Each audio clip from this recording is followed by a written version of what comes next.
Hi guys, welcome to my channel Swapna's vlog from USA. Please like, share and subscribe my channel guys. మేము వచ్చిన స్టార్టింగ్లో just Chicago వెళ్ళాము. చికాగోలో వచ్చేసి lake ఒకటి river ఒకటి ఉంటుంది. సో జస్ట్ మేము లేక్ వాక్కి వెళ్ళాము. ఎర్లీ మార్నింగ్ వాక్ ఇది. ఎర్లీ మార్నింగ్ జస్ట్ అందరూ అక్కడికి వర్కౌట్స్ అంటే వెదర్ బాగుంటే అందరూ వెళ్తారు. సో అలాగే జస్ట్ నిద్ర లేచి జస్ట్ వాక్కి వెళ్ళాము. వెళ్ళాక అక్కడ వచ్చేసి అందరూ వర్కౌట్స్ చేస్తున్నారు, సైక్లింగ్ చేస్తున్నారు అండ్ యోగాస్ అవన్నీ చేస్తున్నారు. డాగ్స్ని కూడా వాక్కి తీసుకొచ్చున్నారు అక్కడ. సో నేను వచ్చేసి అక్కడ ఇది క్లైమేట్ వెదర్ బాగుంది. ప్లస్ అక్కడ వచ్చేసి ఫొటోస్ తీసుకునే దానికి వీడియోస్కి చాలా బాగుంది అది వ్యూ కూడా చూడడానికి. సో వెళ్ళాను వాక్కి. కొంచెం దూరం నడిచాక నాకు ఇంకా ఓకే నడవచ్చు అని చెప్పేసి ఇంకా చాలా పెద్దది అయితే ఇది, చాలా పెద్దది, చాలా ఫ్రెష్ ఎయిర్ వస్తుంది. అండ్ దెన్ కానీ లేక్ దగ్గర నడిస్తే మాత్రం ట్యాన్ అయిపోతాం డైలీ. జస్ట్ ఊరికి నడుచుకుంటూ అట్లా ఎప్పుడో ఒకసారే కదా అని చెప్పేసి నేను అందులో జెట్ లాగ్లో ఉన్నాను. సో ఆ టైంలో తీసుకెళ్ళాక అక్కడంతా నేను ఫొటోస్ అట్లా వీడియోస్ కొన్ని తీసుకున్నాను. క్లైమేట్ బాగుంది, రివర్ అది లేక్ బాగుంది. ప్లస్ ఆ పక్కన వచ్చేసి మనకి ఆ వ్యూ ఆ ట్రీస్ కానీ ఆ ఫ్రెష్ ఎయిర్ చాలా బాగుంది. అక్కడి నుంచి అయిపోయాక మళ్ళీ అక్కడి నుంచి వచ్చి మళ్ళీ ఫ్రెష్ అయ్యి నేను అక్కడ రివర్ వాక్ అని ఉంటుంది, అక్కడ బోట్ రైడ్కి వెళ్ళాను. ఆ బోట్ రైడ్ ఏంటంటే మనం పాతకాలం అంటే పాత కన్స్ట్రక్షన్స్ ఉంటాయి కదా, ఎప్పుడో కన్స్ట్రక్ట్ చేసినవి అవి, దాని స్పెషాలిటీస్, దానికి ప్రిఫరబుల్ ఏముంటాయని చెప్పేసి ఇదిగోండి అవన్నీ చెప్తారు. గైడ్ కూడా ఉంటారు అక్కడ. ఒక షిప్లో వెళ్తాము. ఆ షిప్లో ఆ గైడ్ కూడా మనకి గైడ్ చేస్తుంటారు, ఇది ఇట్లా అని చెప్పేసి గైడ్ చేస్తుంటారు. సో అది చూద్దాంలే అని చెప్పి వెళ్ళాను. కొంచెం చల్లగా ఉంది బట్ ఓకే, బేరబుల్ అది. So the first three floors are a relatively simpler stack of floors above that, and then an ornate top to match the ornate base. Or the ornate base, stack of floors, ornate top. That's French faux art style, 1924 by Graham Anderson, Probst and White. Now, the Wrigley Building was, of course, originally built to be the headquarters of the Wrigley Company of chewing gum fame. The Wrigley Company still headquartered in Chicago, but no longer in that historic building. However, its name is part of its historic landmark status, so no matter who owns it, it'll still be called the Wrigley Building.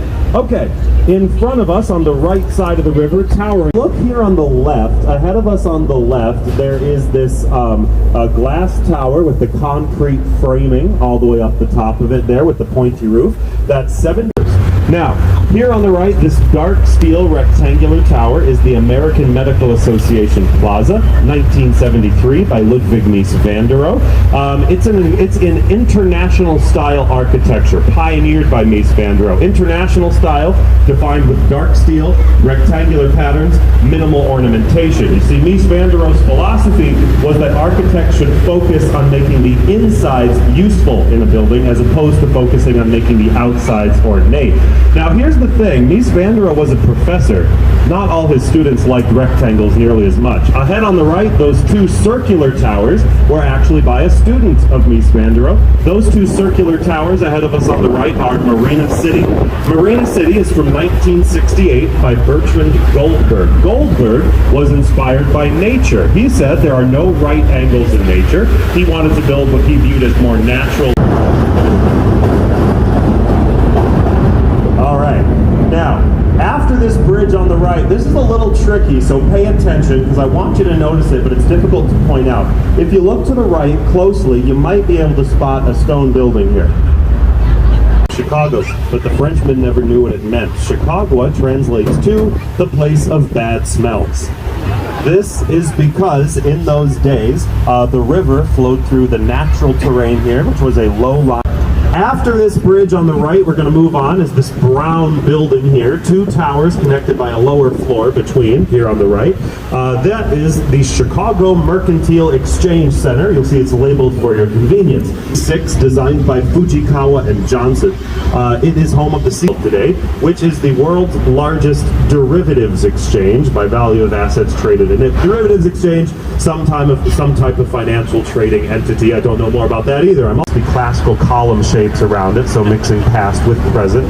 And the fun fact here, this tall dark tower is the home of the Leo Burnett Advertising Agency, a company that you might not know by name, but you do know the characters they created, including Ronald McDonald, the Keebler Elves, Snap Crackle Pop, the Jolly Green Giant, Tony the Tiger, and they even wrote the Meow Mix jingle. Okay. Now looking forward on the right side of the tower with a golden top. That is the carbide and cast in 1928, designed by the Burnham brothers. It's Art Deco style, and it was built during Prohibition, when all alcohol was illegal in this country. That green tower that tapers up to a fancy golden top is meant to resemble a champagne bottle in protest to Prohibition. Now, moving back from the champagne bottle, directly to our right here, this big stone old jeweler's building, a bit behind us now on the right, finished in 1927, designed by Javert and Dinkelberg architects, French Beaux Arts style, and the open-air temples on the roof were originally meant to house water tanks for fire prevention.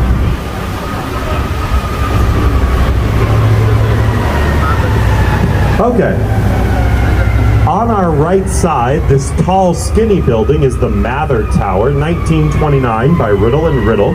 It was meant to be a pair of twin towers originally, but after the first one went up, the stock market crashed, kicking off the Great Depression. Its sister, investors pulled out, and its sister was never built, leaving the Mather Tower as Chicago's singularly skinniest skyscraper. Just to the left of the Mather Tower is the London House Hotel. The London House Hotel, the original stone portion, is from 1923 by Alfred Alschuler. It's in French Beaux Arts style, ornate base, stack of floors, ornate top to match the base.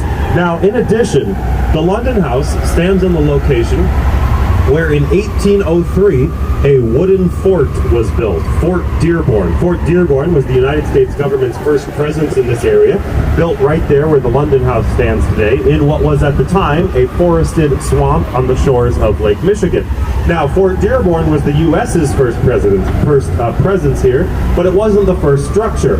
Right across the river from Fort Dearborn, 20 years earlier in 1780, is where Jean-Baptiste Point du Sable became founder of Chicago by building the first permanent structure in what would become Chicago. The Apple Store is there today.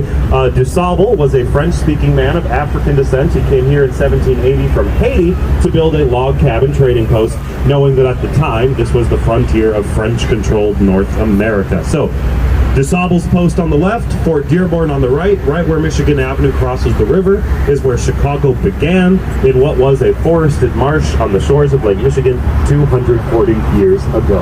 Okay.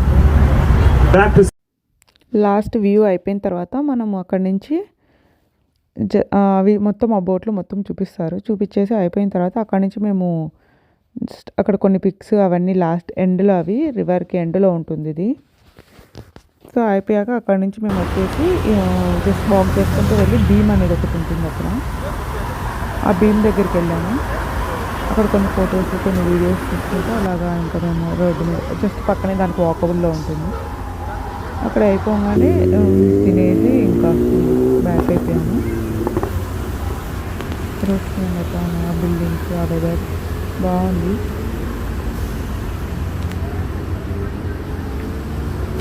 అలా అలా ఆ రోజు మొత్తం అలా గడిపేసాం.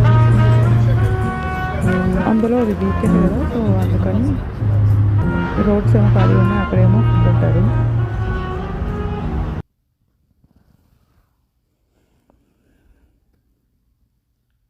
That's all today. Please like, share and subscribe my channel. Thanks for watching.